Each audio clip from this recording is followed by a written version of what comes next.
Quero chamar você para o texto e eu quero ler no livro de Juízes, no capítulo de número 6, do verso 1 ao verso 13.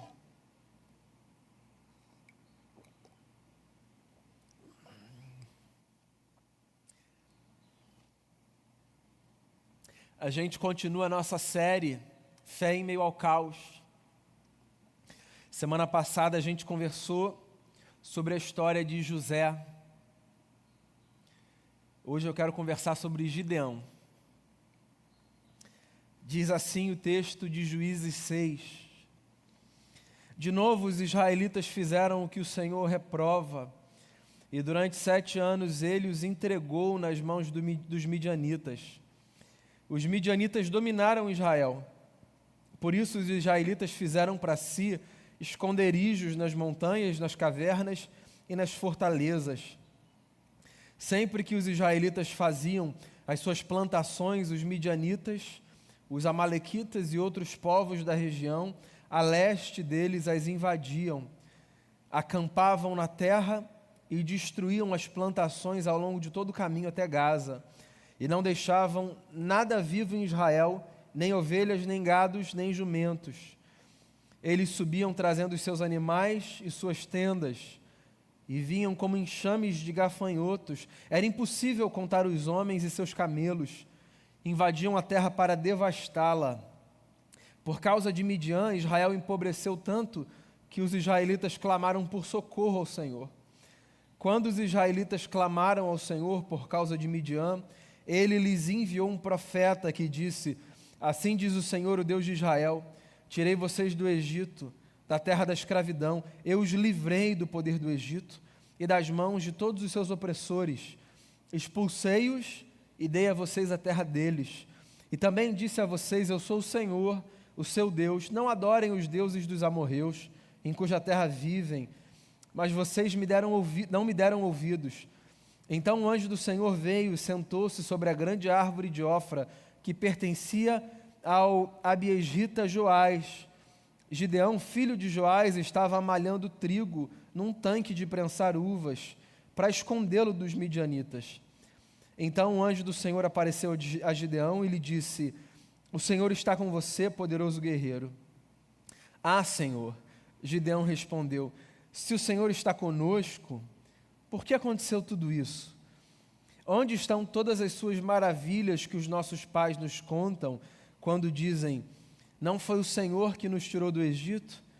Mas agora o Senhor nos abandonou e nos entregou nas mãos de Midian. Eu quero ler só até aqui, o texto segue. Se você quer ler os detalhes dessa história tão interessante, eu quero encorajar você a depois continuar a sua leitura até o final do capítulo 7. Você tem ali a totalidade da história de Gideão, segundo registrada nas Escrituras. Mas deixa eu tentar contextualizar aqui para você esse capítulo da história do povo de Israel. Esse cenário da história foi um cenário muito específico, um cenário em que o povo não era regido por reis, não havia reis que governasse o povo de Israel ainda. A essa altura do campeonato daquela nação, da história daquela nação, o povo era governado por juízes que julgavam as causas das pessoas, das famílias e da nação com outros povos. Juízes eram suscitados entre o povo, homens e mulheres, que julgavam as causas daquela nação, as maiores e as menores. Pois então, Gideão foi levantado como um juiz em Israel, e foi um bom juiz em Israel. Gideão era de uma tribo pequena, chamada tribo de Manassés. Na tribo de Manassés, ele era de um clã que, do ponto de vista social, não era tão importante. Ele diz isso quando o anjo do Senhor aparece para si. Ele diz: eu sou do clã mais insignificante da tribo de Manassés, e mais, eu sou o menor da minha família. Gideão é um homem que surge nesse contexto, num contexto de fragilidade, de pequenez, no meio de uma tribo que não era da tribo mais expressiva, num cenário de absoluta opressão sobre o povo de Israel, porque um povo vizinho, o povo de Midian, oprimia terrivelmente a nação de Israel. Como eles oprimiam? Eles invadiam, eles saqueavam o produto da terra e não deixavam nada para que aquela gente pudesse se alimentar. Aquela gente, o povo de Israel, as famílias daquela terra produziam para a sua própria sobrevivência, para que negociassem, para que se alimentassem do produto da sua própria terra, mas eles não podiam desfrutar do produto da sua terra, porque uma nação mais poderosa vinha, roubava tudo o que eles tinham e levava, deixando-os sem alimento, sem provisão. Eram pais que não tinham nada para oferecer aos seus filhos, não porque a terra não desse, mas porque outra gente mais forte se achava no direito de saquear aquilo que era deles. Aquela gente sofria, aquela gente vivia num cenário de caos, um cenário em que as pessoas não têm para si, não apenas porque não conseguem produzir, mas porque o que produzem lhes é tirado, pode ser chamado de um cenário de caos. Você imagina a mente e o coração de um pai, de uma mãe, que sabendo que teriam o suficiente para alimentar os seus filhos e as suas filhas, não conseguem oferecer absolutamente nada, porque o alimento que produzem é saqueado por terceiros. A gente vive num cenário, em alguma medida, guardadas as devidas proporções, de experiências muito similares, de experiências de saques, de roubos, de assaltos, nas nossas configurações sociais, numa cidade, sobretudo, como a nossa, a indignação de sermos assaltados, de vermos ser levado da gente aquilo que nós conquistamos com o nosso suor, com o nosso esforço, armas apontadas, vidas ceifadas por conta de bens.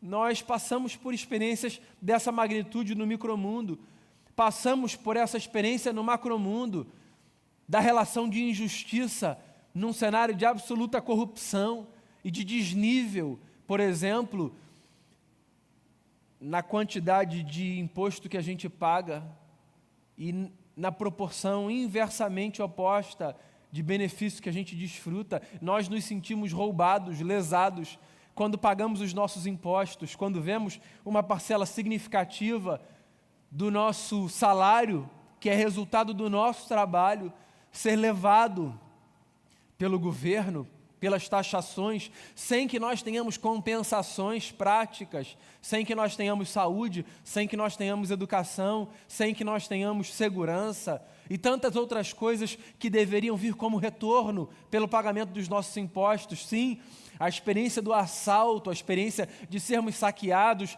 não é apenas uma experiência infeliz que nós vivenciamos nas ruas das nossas cidades, é uma experiência trágica que nós experimentamos também todas as vezes que pagamos os nossos tributos, sabendo que esse dinheiro não será retornado de forma que deveria. Nós entendemos o cenário de Israel na sua luta com os midianitas, que vinham, saqueavam, levavam e deixavam essa gente num cenário de caos. Pois é, esse é o contexto de Gideão. Gideão, o seu nome significa destruidor, guerreiro, poderoso lenhador. Ele era um lenhador. E num cenário como esse, de caos, de desespero, esse homem certa vez recebe a visita do anjo do Senhor. Nas teologias que tentam discernir as simbologias do Antigo Testamento, os estudiosos dizem que anjo do Senhor, diferente de um anjo do Senhor, o anjo do Senhor aparece, segundo os estudiosos, sempre como uma referência a uma manifestação misteriosa do próprio Deus. Uma espécie de teofania, Deus aparecendo a homens a partir de figuras que nos são misteriosas. O anjo do Senhor aparece a esse homem chamado Gideão e diz assim: Deus é com vocês. O Senhor é com vocês. Gideão, no meio desse cenário de caos, reage de uma forma muito comum e natural. Ele reage dizendo assim: Se o Senhor é com a gente, por que isso tudo está acontecendo? Se o Senhor fosse com a gente, nós não estaríamos entregues aos midianitas. Se o Senhor fosse com a gente, o nosso alimento não seria saqueado. Se o Senhor fosse com a gente, esse exército estrangeiro não debocharia do nosso próprio, invadindo a nossa terra, matando os nossos homens e levando o nosso alimento. Se o Senhor fosse com a gente, então, é muito comum a gente pensar Deus a partir da lógica do se e então. Se isso está acontecendo, então, eu posso concluir que, se há abundância, se há virtude, se há vitória, então Deus está aqui. Se há escassez, se há falha, se há derrota, então onde está o Senhor? Se os nossos mortos tivessem sido preservados, então nós poderíamos dizer, Deus é conosco. Se nós ultrapassamos 100 mil mortos em solo brasileiro, então onde está Deus? É muito comum a gente raciocinar nas nossas lógicas religiosas a partir do esquema do sim, então. Nós somos Gideão. Nós pensamos Deus e a sua forma de agir no mundo exatamente a partir dessas categorias. Se Deus estivesse aqui, isso não teria acontecido. Se o Senhor se importasse comigo e com a minha família, a minha casa não estaria passando por esse problema. Como é que eu posso acreditar numa fala de alguém que diz, o Senhor é com você, se eu olho ao meu redor e tudo que eu vejo é o que eu vejo? Nós somos Gideão. Como é que a gente mantém a fé no meio desse caos? Como é que a gente acredita no anjo do Senhor que diz, o Deus é contigo, você que chora. Deus é contigo, você que gostaria que as coisas fossem diferentes. Deus é contigo, você que está na frente da batalha contra um inimigo invisível que dizima centenas de milhares no mundo. Deus é contigo, você que precisa reconstruir o seu negócio, que foi profundamente afetado por essa crise. Deus é contigo. E aí na sua cabeça você pensa assim, bem, então se Deus é comigo, ninguém mais vai morrer nas minhas mãos. Todo paciente que chegar a mim terá a sua vida protegida. Se Deus é comigo, então a partir de agora o meu negócio vai deslanchar.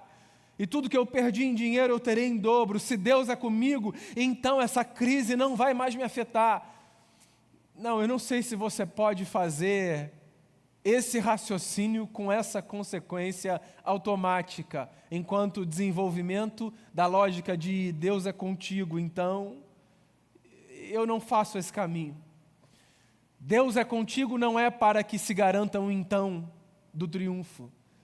Deus é contigo é uma lembrança de que você não está só.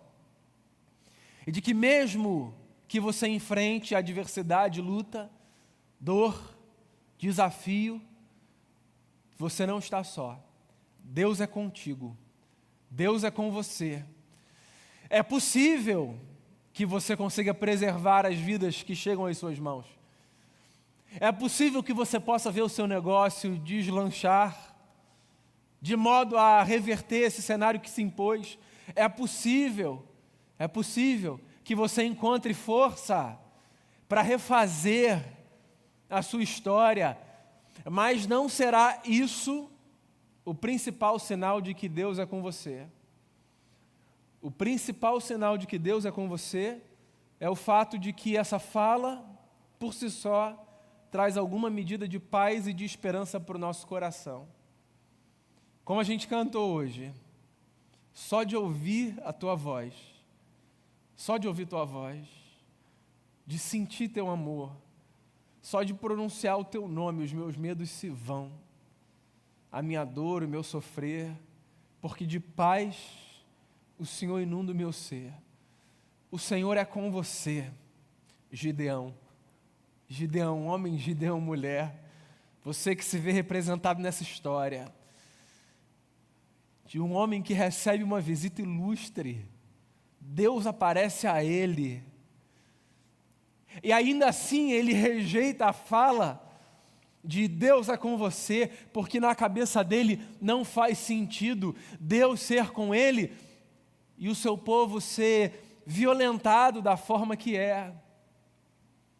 Deus é com você, ainda que isso não caiba no quebra-cabeça da religiosidade perfeita e dos esquemas de triunfalismo, de blindagem espiritual, ainda que isso não caiba na cabeça da espiritualidade evangélica moderna, contemporânea, que insiste em associar a presença de Deus à vitória, à glória, à beleza, ao triunfo, à superação. Deus é com você, mesmo que Deus é com você. A história avança, parece que Gideão aceita a fala de que Deus é com ele, até porque o anjo do Senhor que aparece a Gideão diz a ele o que muitos outros líderes antes de Gideão e depois de Gideão ouviram na história desse povo. Gideão ouve do anjo do Senhor a seguinte fala: Deus libertará vocês dos midianitas.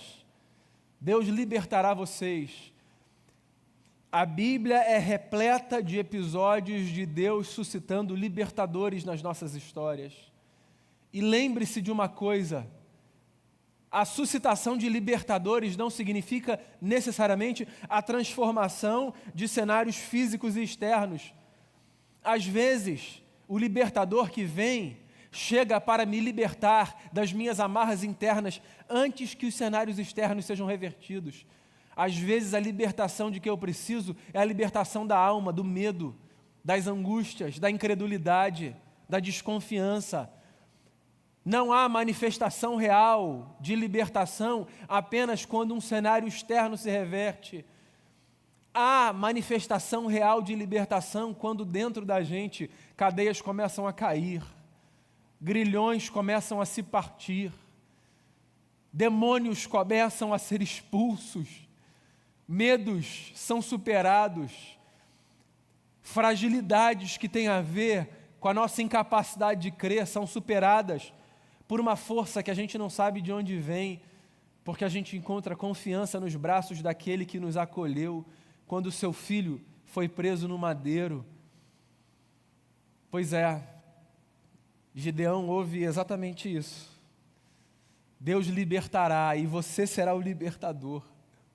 Aí você sabe o que ele diz? Ele diz assim: como eu sou o menor da família mais insignificante de um clã pequeno da tribo de Manassés. Está aqui mais uma coisa curiosa que nos ocorre no meio do caos. A síndrome da pequenez. Como Deus vai me usar? Que testemunho eu tenho para dar?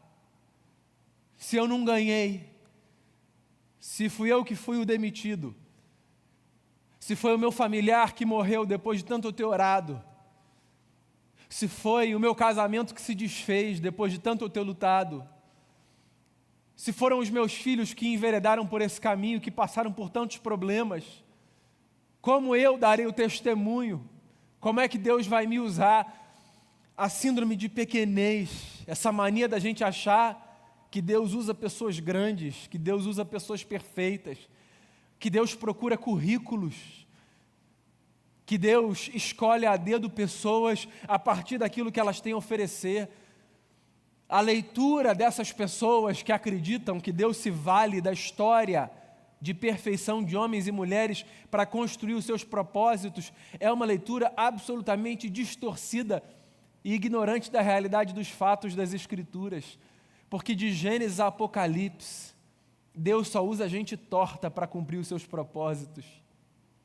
Não que isso justifique essa experiência de ser torto enquanto uma escolha, mas que isso nos faz lembrar que Deus não pede perfeição de ninguém, de absolutamente ninguém, para cumprir os seus propósitos, para traçar os seus caminhos e para fazer aquilo que o seu coração deseja fazer. Sim, Gideão, você é o menor de uma família pequena, de um clã insignificante, de uma tribo que ninguém se lembra, mas você vai ser o libertador.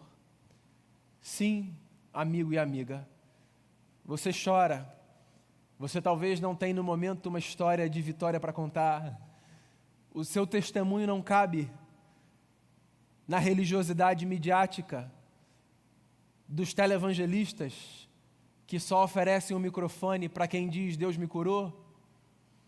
Você não tem uma foto bacana para botar no seu Instagram, dizendo essa é a casa que Deus me deu, olha a viagem que eu fiz, Deus é bom.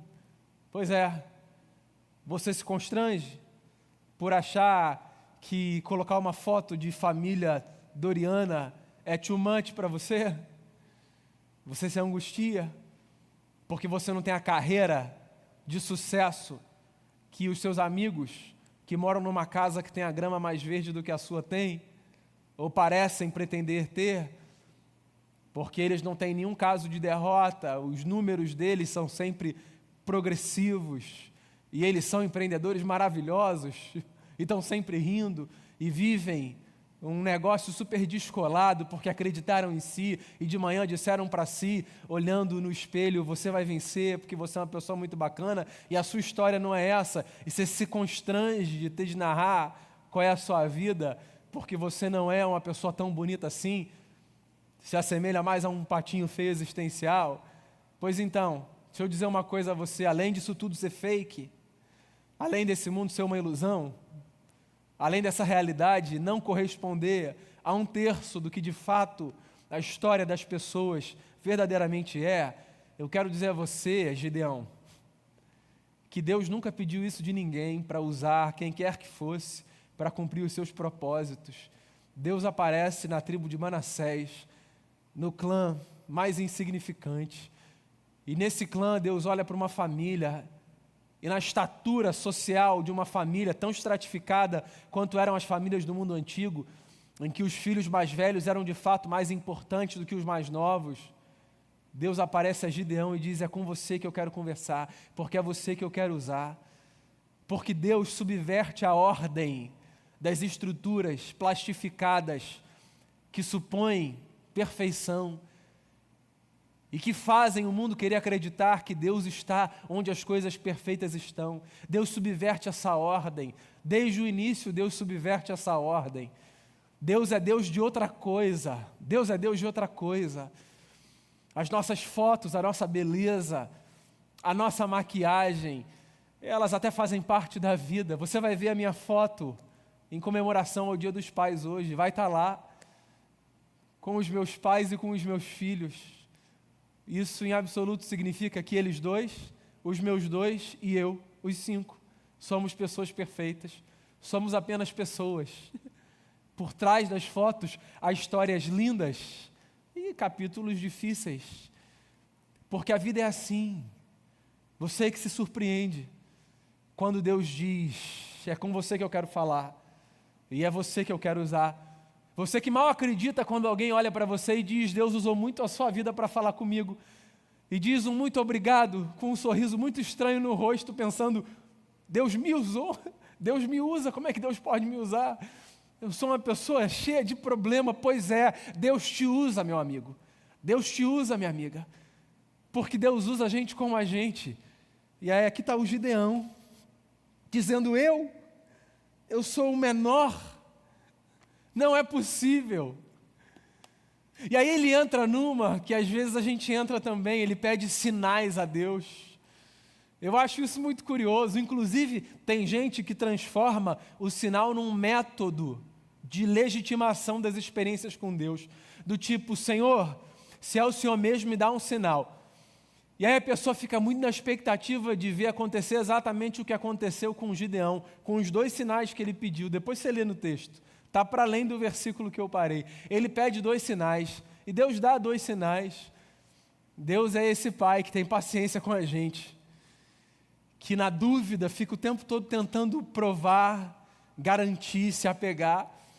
Eu não vou criticar aqui o pedido de Gideão, porque eu na história faço, vezes sem conta, pedidos de sinais, vezes sem conta. Eu falo, Senhor, se isso vai acontecer, então me mostra. Se é o Senhor mesmo, me garante. Quantas vezes na vida a gente vive como Gideão pedindo sinal? Às vezes Deus mostra, às vezes não. Deus tem uma paciência maior do que o pai mais paciente que essa terra já conheceu. Ele dá provas a Gideão. E aí Gideão se enche de força. E ele vai. E ele então assume esse lugar de libertador. E ele reúne um exército. E ele reúne algumas milhares de pessoas. O capítulo 7 mostra para a gente. Para lutar contra os midianitas, Gideão reúne 32 mil homens. Eu confio, Senhor. Deixa eu só reunir a minha galera aqui, só para garantir. A gente nunca sabe, né? Eu confio, mas se der ruim, tem essa gente aqui que me segura. Pode ser? Daí Deus fala assim, Gideão, tem muita gente aí, cara. Vamos fazer o seguinte? Vamos dar uma peneirada? E vem uma primeira peneira. Na primeira peneirada, 22 mil saem. Ficam 10 mil. Ainda é gente, vamos combinar. 10 mil pessoas é gente. Ainda dá para bancar a valentia. Com 10 mil. Mesmo que do lado de lá, no outro exército, tenha mais gente, 10 mil são 10 mil, vamos combinar. Deus olha para Gideão e diz, muita gente. E para encurtar uma história com mais detalhes, Gideão se vê com 300 homens. E é com 300 homens que Gideão enfrenta os midianitas. 300 pessoas é muita gente. Dependendo do contexto, é claro. Porque para você enfrentar um exército, 300 pessoas é como ir sozinho, certo?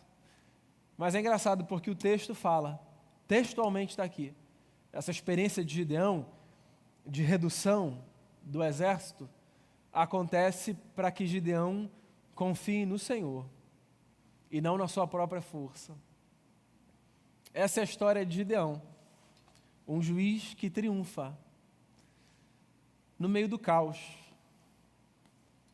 Um homem que vê Deus confrontar a sua lógica de causa e efeito com um se, então. Um homem que vê Deus confrontar a sua síndrome de pequenez.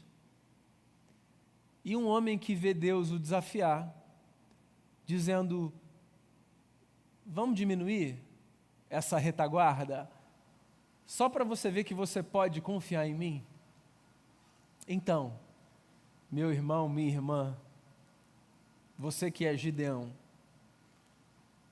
o que é que eu tenho para te dizer nesse domingo, no nosso segundo encontro da série Fé em Meio ao Caos? O que eu tenho a dizer a você é abandone a lógica do si, então. Quanto mais rápido você abandonar essa lógica para tentar discernir Deus, melhor será a sua experiência com o eterno na vida. Não pense Deus, nem aquilo que Ele faz no mundo, nem aquilo que acontece no mundo, a partir da lógica do se, então. Além disso, abandone a síndrome de pequenez, abandone a ideia de que Deus usa pessoas perfeitas e de que você precisa ser uma pessoa com uma história lindíssima para Deus te usar. Mesmo que você se julgue o menor da família mais insignificante da tribo de Manassés, lembre-se, Deus pode aparecer à sua porta, dizendo, eu sou com você e eu quero que você seja instrumento da minha graça na vida das pessoas. E quando você for para as lutas da vida, confiando demais nos seus 32 mil, lembre-se, às vezes Deus reduz o nosso exército só para que os nossos joelhos se dobrem e para que a gente confie mais no Senhor. Ele, meus amigos e amigas, é o nosso sustentador.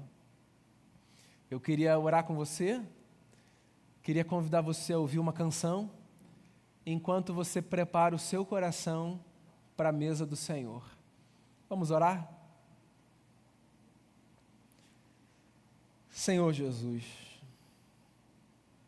Tu és a razão da nossa esperança. És o nosso porto seguro. No meio do caos, nas ondas intempestuosas da vida, nós encontramos a capacidade de atravessarmos a tormenta, porque nós temos a Ti. Tu és Jesus. Tu és aquele em quem nós vemos a face do Deus que diz: eu sou com vocês. Inclusive, quando a um casal, o anjo disse como se chamaria o menino que haveria de nascer, o que o anjo disse foi: o nome dele será Emanuel, Deus com a gente. Obrigado por ser Deus com a gente. Obrigado. Obrigado por ser Deus com meu irmão e com a minha irmã que estão em casa. Obrigado por ser Deus comigo, com cada irmão que está aqui. Obrigado, Pai, por nos chamar para essa família, por dizer para a gente, quando a gente chegou nessa casa, existe um lugar à mesa para você. Muito obrigado. Abençoe a gente enquanto a gente canta essa oração. Acenda em nossos corações um fogo em nome do Teu Filho Jesus. No nome dele eu oro, te dando graças. Amém.